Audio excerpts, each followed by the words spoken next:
In today's video, I'm going to teach you how to mute Microsoft Teams audio without affecting your PC audio.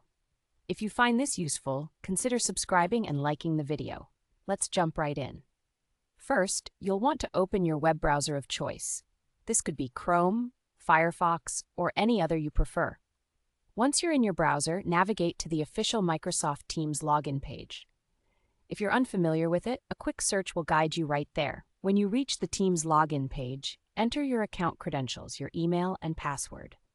After logging in, you'll find yourself on your main dashboard, where you can see your upcoming meetings and notifications. Now, to mute the audio, you need to join a meeting. Look towards the top of the interface, and you should see the video call icon. Click on this icon to begin your meeting. Once you're in, you will see the meeting control interface pop up. This area is where all your audio and video settings can be accessed. Here comes the important part. To mute your microphone so that others in the meeting cannot hear you, hold down both the Control and Shift keys simultaneously, and then press the letter M. This keyboard shortcut works seamlessly on Windows devices.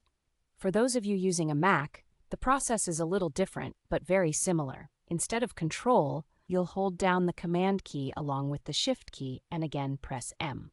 This combination ensures that your microphone is muted. After you've toggled mute, take a moment to verify that it has worked correctly. Look at the microphone icon on your screen. When it features a slash through it, that indicates you are successfully muted. And there you have it. You've muted Microsoft Teams audio without impacting your PC's overall sound settings. This means you can still listen to music, watch videos, or dive into other tasks while participating in a meeting in a more private manner. Being familiar with these shortcuts can help streamline your meetings and make sure you're only heard when you want to be. It's a great way to maintain professionalism in virtual meetings while allowing you flexibility. That wraps up how to mute Microsoft Teams audio. If you found this video helpful, consider subscribing for more tips and tricks, and don't forget to give it a like. Thanks for watching, and I'll see you in the next tutorial.